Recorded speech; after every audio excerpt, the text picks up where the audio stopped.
India और Israel के बीच defence cooperation की कहानी कोई नई नहीं है।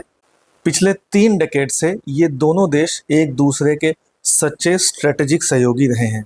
लेकिन अब 2025 में इन संबंधों ने एक नया मोड़ लिया है, जब इंडिया और इजरायल ने एक हिस्टोरिकल एमओयू पर साइन किए हैं।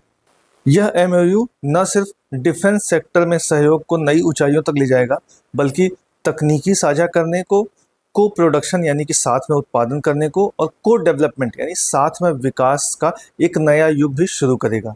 तो आइए आज के इस वीडियो में विस्तार से समझते हैं क्या है यह नया रक्षा समझौता, इसके तहत कौन कौन से क्षेत्र में सहयोग होगा और इससे इंडिया की रक्षा क्षमता पर क्या असर पड़ेगा।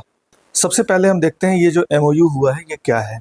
यह समझौता तेल अवीव में नवंबर 2025 में आयोजित 17वीं India Israel joint working group यानी संयुक्त कार्य समूह की बैठक के बाद किया गया।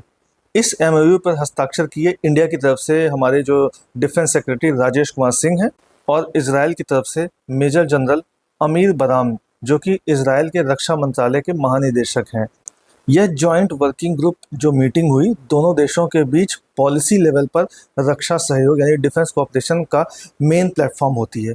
यहाँ दोनों देशों ने तय किया कि अब डिफेंस कोऑपरेशन को और अधिक इंस्टीट्यूशनल और तकनीकी रूप से उन्नत बनाया जाएगा। अब देख लेते हैं ये जो रक्षा समझौते हुए हैं इसका उद्देश्य क्या है। इंडिया और इजरायल के बीच रक्षा क्षेत्र में गहराई से सहयोग बढ़ाना, जिसमें कि शामिल है, पहला है जॉइंट रिसर्च यानी साझा अनुसंधान, नई सैन्य तकनीकों पर मिलकर रिसर्च करना।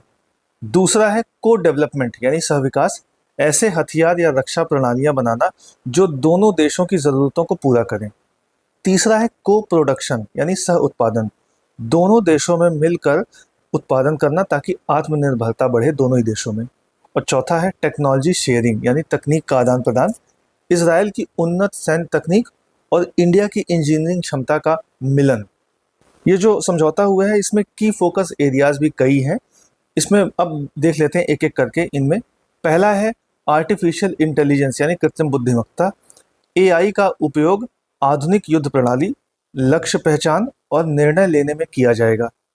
दूसरा जो की फोकस एरिया है वो है साइबर सिक्योरिटी यानी साइबर सुरक्षा, साइबर हमलों से रक्षा और डिजिटल रक्षा अनुसंधान को सुरक्षित बनाना। इसके अलावा तीसरा फोकस एरिया है अनमैन्ड सिस्टम्स यानी मानव रहित प्रणालियां, जैसे ड्रोन हो गया, यूएवीज हो गया, या फिर ऑटोनोमस वेपन सिस्टम्स हैं, उनको विकसित करना। इसके अलावा चौथा है इलेक्ट्रॉनिक वॉरफेयर। अभी आपने इसका एग्जाम्पल देखा होगा ऑपरेशन सिंदूर में भी, दुश्मन की संचार और रडार प्रणालियों को निष्क्रिय करने की तकनीकी पर काम करना इसमें शामिल है। और पांचवा है डिफेंस इनोवेशन यानी रक्षा नवाचार, इंडिया के आईडेक्स यानी इनोवेशंस फॉर डिफेंस एक्सीलेंस जैसे प्लेटफॉर्म्स और इजरायल के स्टार्टअप इकोसिस्टम को आपस में जोड़ना शामिल है इसमें। इस बैठक में देख लेते हैं कि हुआ क्या। इस बैठक में दोनों देशों के वरिष्ठ अधिकारियों ने चल रहे जो ऑनगोइंग प्रोजेक्ट्स थे उनकी समीक्षा की, फ्यूचर अपॉर्चुनिटीज़ पर भी चर्चा की। इसके अलावा टेक्निकल कोऑपरेशन एंड ट्रेनिंग बढ़ाने पर भी सहमति जताई। इसके अलावा दोनों पक्षों ने यह भी तय किया कि रक्षा नवाचार और स्टार्टअप साझेदारी को संस्थागत रूप दिया जाएगा ताकि नई रक्षा तकनीक को दोनों देशों में तेजी से अपनाया जा सके। इंडिया और इजरायल के रक्षा संबंध 1992 में औपचारिक रूप से शुरू हुए थे, जब दोनों देशों ने राजनयिक संबंध स्थापित किए थे। लेकिन दोनों देशों के बीच संबंधों में असली मजबूती आई 1999 के करगिल युद्ध के दौरान, जब इजरायल ने इंडिया को तत्काल मदद दी थी, जैसे कि लेजर गाइडेड बम दिए थे और रडार्स भी दिए थे। इसके अलावा इंडिया ने इजरायल से कई अहम रक्षा प्रणालियां भी खरीदी हैं, जैसे बराक मिसाइल सिस्टम हो गया, फाल्कन अवाक्स रडार हो गए, या फिर हेरॉन और सर्चर ड्रोन। आज इंडिया इजरायल से बहुत बड़ी मात्रा में रक्षा उपकरण खरीदता है। अब ज़रा देख लेते हैं कि ये जो समझौता हुआ है इससे क्या क्या लाभ हो सकते हैं। पहला तो है डिफेंस सेल्फ रिलायंस, यानी कि भारत की जो रक्षा आत्मनिर्भरता है। इस समझौते से India make in India mission को और मजबूत करेगा। दूसरा है टेक्नोलॉजी एज, इजरायल की अत्याधुनिक तकनीक इंडिया को भविष्य के युद्धों के लिए तैयार करेगी। तीसरा है रक्षा उद्योग का विस्तार, यानी दोनों देशों की कंपनियों को संयुक्त प्रोजेक्ट्स और स्टार्टअप सहयोग से बड़ा अवसर मिलेगा। चौथा है जॉइंट ट्रेनिंग, इंडिया और इजरायली सैनिकों को साझा प्रशिक्षण मिलेगा जिससे आपसी समझ और रणनीति मजबूत होगी। और उसके अलावा क्षेत्रीय स्थिरता और आतंकवाद विरोधी सहयोग, दोनों देश आतंकवाद के खिलाफ साझा रणनीति बना रहे हैं जिससे क्षेत्रीय शांति और सुरक्षा को बल मिलेगा। अब कुछ ऐसे फैक्ट्स देख लेते हैं इस पूरे वीडियो के दौरान जो हमारे सामने आए, जो एग्जाम ओरिएंटेड है। जैसे 17वीं इंडिया इजराइल जो संयुक्त कार्य समूह की बैठक तेल अवीव में हुई थी और ये अभी इसी नवंबर में ही हुई है। समझौता हस्ताक्षरित हुआ जिस पर इंडिया के रक्षा सचिव राजेश कुमार सिंह और इजराइल की तरफ से मेजर जनरल अमीर बराम ने साइन किए। एमओयू का मुख्य उद्देश्य क्या था? तकनीकी साझा करना, सह विकास और सह उत्पादन यानी को प्रोडक्शन और को डेवलपमेंट। मुख्य क्षेत्र इसमें क्या थे? आर्टिफिशियल इंटेलिजेंस था, साइबर सिक्योरिटी था, अनमैन्ड सिस्टम्स था और इलेक्ट्रॉनिक वॉरफेयर था। इसके अलावा इसका उद्देश्य था रक्षा नवाचार और इंडस्ट्री टू इंडस्ट्री सहयोग को बढ़ाना। इंडिया और इजराइल दोनों ही देशों के सामने समान सुरक्षा चुनौतियां हैं जैसे कि आतंकवाद, साइबर सिक्योरिटी और सीमाई अस्थिरता। दोनों ही मानते हैं कि रक्षा में सहयोग सिर्फ हथियारों तक सीमित नहीं बल्कि यह स्ट्रेटेजिक ऑटोनॉमी की ओर एक कदम है। यह समझौता वैश्विक स्तर पर भी संकेत देता है कि इंडिया और इजराइल अब सिर्फ खरीदार विक्रेता नहीं बल्कि समान भागीदार यानी इक्वल पार्टनर्स हैं जो आधुनिक रक्षा तकनीक के विकास में योगदान देंगे। इस तरीके से इंडिया और इजराइल रक्षा समझौता सिर्फ एक कागजी दस्तावेज नहीं है बल्कि यह दोनों देशों की साझा दृष्टि का प्रतीक है, एक सुरक्षित, स्थिर और तकनीकी रूप से उन्नत भविष्य की दिशा में।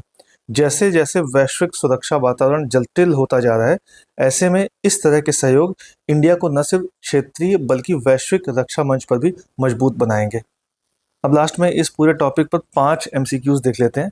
पहला क्वेश्चन है, where was the 17th India Israel joint working group JWG meeting held in 2025?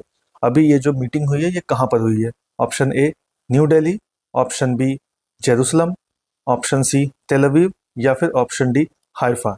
जो भी सही आंसर है आप कमेंट बॉक्स में बताएं। दूसरा क्वेश्चन है, who signed the MOU from the Indian side during the 2025 defence agreement? ये जो एग्रीमेंट हुआ है इसमें इंडिया की तरफ से किसने साइन किया है? Option A Ajay Singh, option B Rajesh Kumar Singh, option C general Anil Chauhan या फिर ऑप्शन डी राजनाथ सिंह जो हमारे डिफेंस मिनिस्टर हैं। जो भी सही आंसर है आप बताएं। थर्ड क्वेश्चन है, which of the following area is not a key focus under the new India Israel defence MOU? अभी ये जो MOU हुआ है इंडिया इजराइल के बीच, इसमें कौन सा एरिया नहीं फोकस किया गया है? Option A artificial intelligence, option B cyber security, option C electronic warfare या फिर ऑप्शन डी एग्रीकल्चरल टेक्नोलॉजी। जो भी सही आंसर है आप बताएं। Question 4, when did India and Israel officially establish diplomatic relation? यानी इंडिया और इजराइल के बीच जो डिप्लोमेटिक रिलेशन है ये कब ऑफिशियली स्टैब्लिश हुए थे? Option A 1985, option B 1992, option C 1999 या फिर ऑप्शन डी 2001। जो भी सही आंसर आप बताएं। और पांचवा और लास्ट क्वेश्चन है, what is one of the major benefits expected from this MOU? ये जो MOU हुआ है इससे इनमें से कौन सा ऐसा बेनिफिट है जो मिलेगा? Option A reduction in defence spending यानी डिफेंस स्पेंडिंग में कमी आना, option B boost in defence self reliance, जो कि डिफेंस सेल्फ रिलायंस यानी कि जो आत्मनिर्भरता है उसमें तेजी आएगी, option C increase in import dependency या फिर option D limiting cooperation to conventional weapons only.